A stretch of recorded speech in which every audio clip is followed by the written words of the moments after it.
Max TV భక్తి ప్రేక్షకులకు నమస్కారం. క్రోధినామ సంవత్సరంలో ద్వాదశ రాశుల వారికి ఎలా ఉంటుందో తెలియజేయడానికి ఈ రోజు స్టూడియోలో మనతో ఉన్నారు ప్రముఖ జ్యోతిష్య వాస్తు పండితులు, పంచాంగకర్త బ్రహ్మశ్రీ డాక్టర్ నాయకంటి మల్లికార్జున శర్మ గారు. నమస్కారం గురుగారు. నమస్కారం అమ్మ. సింహరాశి వారికి క్రోధినామ సంవత్సరంలో ఎలా ఉండబోతోంది? తప్పకుండా అమ్మ. ఓం శ్రీ గురుభ్యో నమః. క్రోధినామ సంవత్సరంలో సింహరాశి వాళ్ళకి గ్రహ గమన గతులన్నీ కూడా పరిశీలన చేసినట్టయితే మఖా నక్షత్రం 1, 2, 3, 4 పాదాల్లో జన్మించిన వాళ్ళకి, పుబ్బా నక్షత్రం 1, 2, 3, 4 పాదాలు జన్మించిన వాళ్ళకి, ఉత్తరా నక్షత్రం 1వ పాదంలో జన్మించిన వాళ్ళందరూ కూడా సింహరాశి జాతకులు అవుతారు. సింహరాశి వాళ్ళకి ఆదాయం 2గా ఉంటుంది, వ్యయం 14గా ఉంటుంది, రాజ్యపూజ్యం 2గా ఉంటుంది, అవమానం 2గా ఉండే అవకాశం అనేది ఎక్కువగా ఉంటుంది. అంటే సింహరాశి వాళ్ళకి గ్రహగమన గతులు, గ్రహ సంచార విషయం ఏ విధంగా ఉందో ఒకసారి మనం పరిశీలన చేస్తే, ఇక్కడ సింహరాశి వాళ్ళకి ముఖ్యంగా వస్తే వాళ్ళకి కొంత గ్రహస్థితుల విషయంలో ముందుగా మనం ముఖ్యంగా చూస్తే సప్తమ స్థానంలో శని యొక్క సంచారం, అలానే అష్టమ స్థానం రాహు, నవమ దశమాల్లో గురువు యొక్క సంచారం అనేది ఉంటుంది. అంటే ఈ సింహరాశి వాళ్ళకి అంటే ద్వితీయ స్థానంలో కేతు యొక్క సంచారం కూడా ఉంటుంది.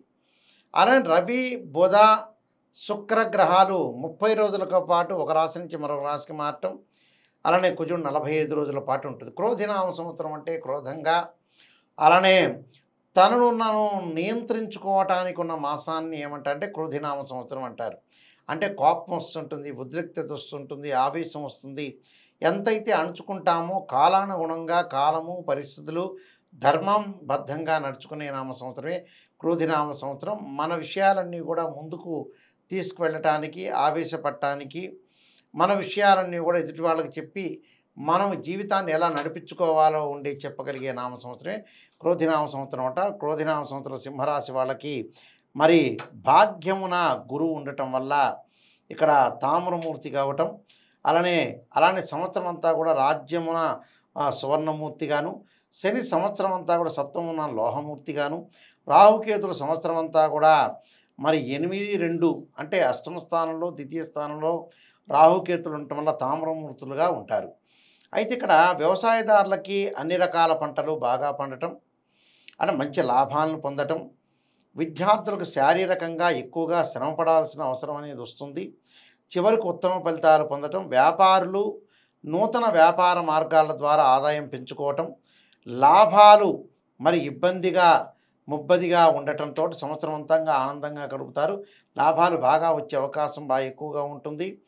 అలానే ఉన్నతమైన ఆశయాలు సాధనకు కృషి చేస్తారు. స్వతంత్ర వృత్తులు ఉన్నవారు కూడా తాము పనిచేసే ప్రాంతాల్లో కూడా మంచి పేరు ప్రఖ్యాతలు, ప్రతిష్టలు పొందే అవకాశాలు బయటకు ఉంటాయి. రాజకీయ రంగం వాళ్ళకు కూడా ఉన్నతమైన పదవులు పొందడం, అష్టైశ్వర్యాలు అలానే తొలతూగే అవకాశం ఉంటుంది. స్త్రీలకి కుటుంబ సంబంధితుల మధ్య అంటనట్టుగా ముట్టనట్టుగా ధోరణితోటి వ్యవహరించే అవకాశం ఎక్కువగా ఉంటుంది. అంటే స్త్రీలకి పరస్పర విభేదాలు రావటం ఒకటి, అంటనట్టుగా ముట్టనట్టుగా కూడా ఉండే అవకాశం బాగా ఎక్కువగా ఉంటుంది.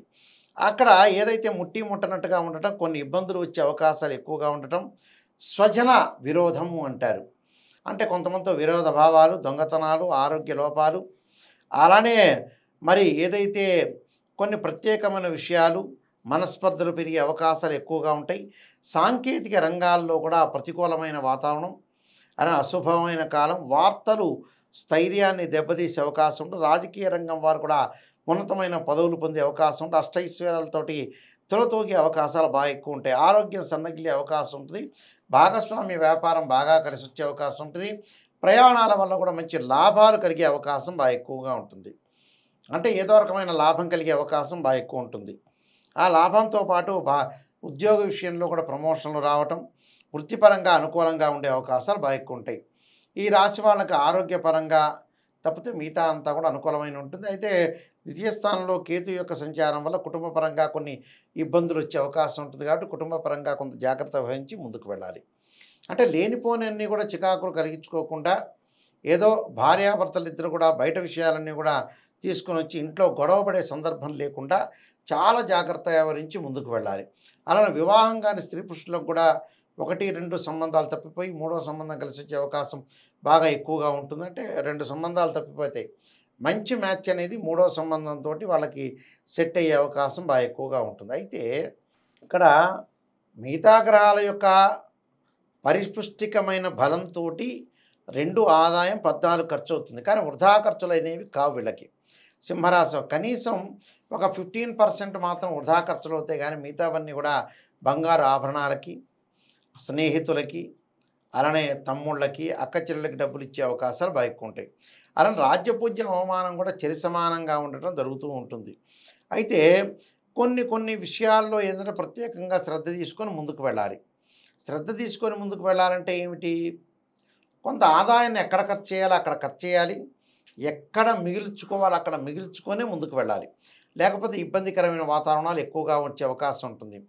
దానివల్ల వ్యాపారం మందగించే అవకాశం ఎక్కువ ఉంటుంది. వివాహాది శుభ కార్యక్రమాల్లో మరి కొన్ని పనులు అతి కష్టం మీద శ్రమను ఓర్చి వాళ్ళు చేసే అవకాశం ఎక్కువగా ఉంటుంది. ఉద్యోగ వ్యాపార రంగంలో చిక్కులు లేకుండా ధనపరమైన లాభాలతోటి ముందుకు వెళ్ళే అవకాశాలు బాగా ఎక్కువ ఉంటాయి. అంటే ప్రతి విషయంలో కూడా కూలంకషంగా ఆలోచన చేసి ముందుకు వెళ్తే మంచి రిజల్ట్స్ వచ్చే అవకాశం ఖచ్చితంగా ఉంటుంది. స్త్రీలకు అనుకూలమైన కాలం. ప్రతి విషయంలో కూడా కొంత శ్రద్ధతోటి వాళ్ళు ముందుకు వెళ్తే మంచి రిజల్ట్స్ వచ్చే అవకాశం ఉంది. ఆవేశపరంగా కాకుండా ఆలోచన పరంగా ముందుకు వెళ్తే కూడా మంచి సమగ్రంగా మంచి విషయాలు ఆలోచన చేసే అవకాశాలు బాగా ఎక్కువగా ఉంటాయి. కొంత ఆస్తి విషయంలో, కోర్టు సమస్యల విషయంలో జాగ్రత్త ఉండాలి. ఎందుకంటే కుటుంబ పరంగా, వాక్కు పరంగా గ్రాస్పింగ్ పవర్ ఉంది కదా అని ఎక్కువగా మనం మాట్లాడితే కూడా కొన్ని ఇబ్బందికరమైన పరిస్థితులు ఏర్పడతాయి. కాబట్టి సింహరాశి వాళ్ళు కొంత జాగ్రత్తగా ఆలోచన చేసి అలానే ఎలక్ట్రానిక్ గూడ్స్, బంగారు ఆభరణాలు కొనుగోలు చేసే అవకాశం బాగా ఎక్కువగా ఉంటుంది. కాబట్టి వీళ్ళకి మాకు ఆదాయము తక్కువగా ఉంది, ఖర్చు ఎక్కువగా ఉందని ఆలోచన చేయక్కర్లేదు. ఆదాయం అనేది, ఇన్కమ్ అనేది గ్రోత్ ఉంటుంది. దానికి తగ్గట్టుగా కొంత ఖర్చు అయ్యే అవకాశం ఉంది. అది మంచి పరిణామాలకు మాత్రమే, మంచి శుభ కార్యక్రమాలకు మాత్రమే ఖర్చు అవుతుంది. కాబట్టి ఏం ఆలోచన చేయాల్సిన పని లేదు. ఈ సంవత్సరం అంతా కూడా ప్రత్యేక పరిహారాలు చేసుకొని ముందుకెళ్తే మంచి ఫలితాలు జరిగే అవకాశం ఖచ్చితంగా ఉంటుంది. గురుగారు, ఈ రాశి వారు మరిన్ని మెరుగైన ఫలితాల కోసం ఎలాంటి పరిహారాలు పాటించాలి? విష్ణు సహస్రనామ పారాయణం, లలితా సహస్రనామ పారాయణం చేసుకోవాలి.